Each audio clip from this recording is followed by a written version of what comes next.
Look, I know why you're here. You're not fooling anyone. You want to learn how to flip samples like the pros. You want to make chops like your favorite producer. You might think that you need super fancy equipment or expensive plugins to do this. But I'm here to tell you that that's not true. You can produce amazing, professional sounding, sample based music for free. All you need is the right tools, and there are tons of them out there. Today I'm going to talk about one of the tools that I like to use. Today we're going to talk about a plugin called Momentum, and I have it open here. You'll see that there's two different modes. There's the mixer mode and also the slice mode. The slice mode is for chopping samples, and the mixer mode is for mixing. To be honest, I don't use the mixer mode because FL Studio has mixing channels and stuff built into it. In today's video, we're just going to focus on slice mode. Within slice mode, there's effects and slice. There's two different functions. So first I'm going to focus on slice, and then later I'll show you guys the effects. So I just tried dragging in a sample, and it might ask you to put in the tempo. I don't really know the tempo, so I'm just going to put in a random number. I don't think it matters. And here's the sample. So I've zoomed in a bit, and you can now see all of these small little lines. And each of these lines represents like a different chop. So I press the key, then I can play different chops.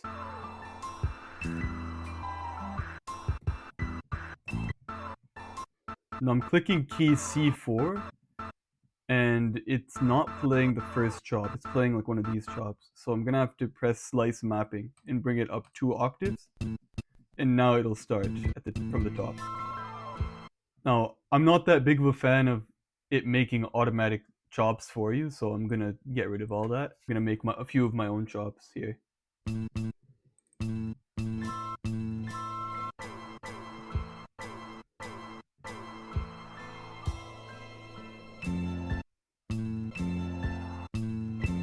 So I want to talk about the two different playback modes that are in Momentum. There's beat and also stretch. Now, the key point is that when you have beat selected, you can't change the tempo of the original sample. But in stretch mode, you can. This chop here. No matter what I do with the tempo of the FL Studio file, it's not going to change how it sounds. It's all the same, no matter what the tempo is. The chops don't play all the way. If you've noticed, like this chop, it like skips over. Let's say we took the speed factor 1 times. If we made it 2 times, then it cuts off even faster. Put it at 0.5, then it would be even slower. Then it plays for much longer. Now, let's say that you wanted to change the tempo of your original sample. Then you'd need to go into stretch mode. But the first thing that you need to do is find the original tempo of your sample.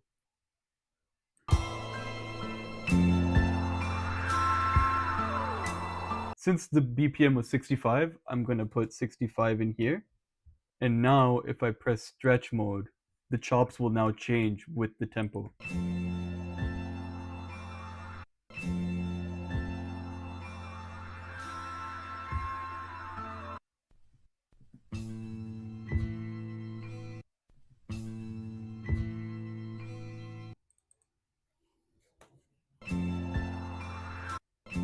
No. Okay, there we go. The sample is kind of slow, so I want to be able to bring this up, bring it to maybe like, I don't know, like 85 BPM. Another key thing, notice that the chops play smoothly into one another. It doesn't stop abruptly like it did before. And now, oh, I see.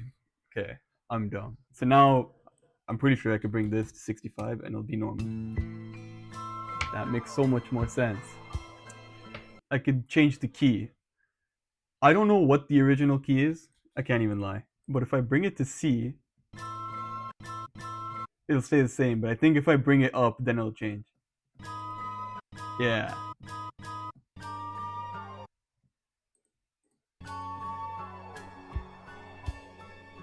I would say it's good practice to know what key you're working with, especially if you're like first starting out making beats. I don't really bother because I just do everything by ear. Like, I'm not musically trained really. Oh, there's also these modes here. So right now I'm in loop mode.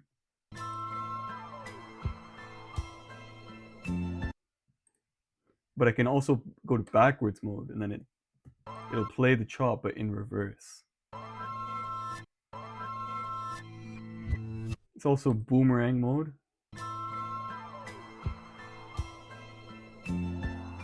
I'm not gonna lie, I've been trying to figure this out, but boomerang mode to me is the exact same thing as loop mode. I thought when I heard boomerang, I thought that it would like play the sample originally and then like go backwards. So it'd be like loop mode and backwards mode combined or something, but I don't know. Genuinely no clue what boomerang mode does. There's also shot mode. So up until this point, when we play the chops, it'll play the chop that you pressed and then go to the next one. But in shot mode, it'll just play the chop and then stop.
I really like these chops, like the guitar strings, and also I know there's more parts of this original sample that have those sounds.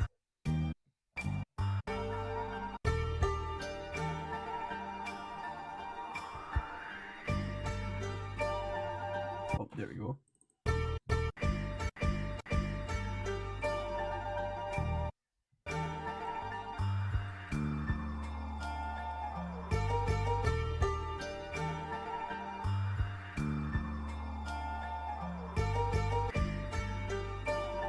Oh. One big issue with this plugin that I have is that whenever I'm trying to zoom in or zoom out and use this, it just lags so much. Like what is even happening here? It's ridiculous. Like I don't even have my hands on the screen and it's still fucking going. Okay. Up until this point we've been in slice mode, but if we go to effects mode, that's where we can do some cool shit. With the effects mode, you can apply a bunch of different effects onto specific chops. Let's use volume as an example. So if I turn this on, then I can start playing around with the volume of each chop. For some reason, it automatically, when you turn this on, it automatically has everything panned to the left side, so I'm going to clear that. There's two options here for volume. There's gain and also pan. So pan obviously will like decide whether the sound goes left or right, but gain is just overall volume. This chop is kind of quiet, so we turn it up. This one too. Okay, never mind. That's too loud. Another cool thing you could do is you can reverse specific chops. So if I go to reverse, they turn on.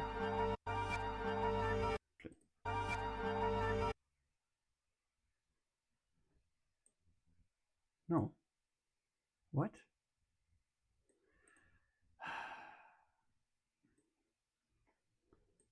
You can't even like easily clear it, or you can't press Control Z on this either. That's another annoying thing. The fuck? The fuck are we doing? What's going on, man?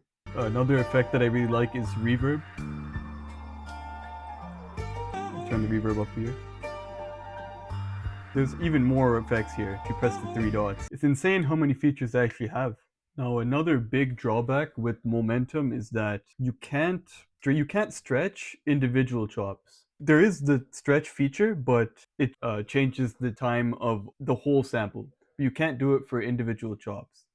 That's honestly like the big reason why I don't use this. Also, like the fucking thing where I can't zoom in and out properly. Like this fucking shit is annoying. Another reason why I don't usually use this is I don't know if I'm the only one hearing this, but the tempo of the beat, I haven't even added drums yet. My hope is that when I add drums, this issue will go away, but it doesn't fully sound on beat.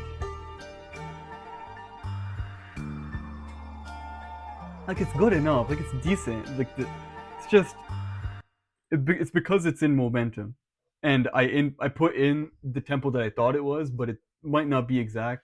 In these types of samples, like the tempo is never going to be perfect because it's like a probably like a band playing these instruments, and the tempo's not going to be perfect. That's pretty much all I have to say about momentum itself.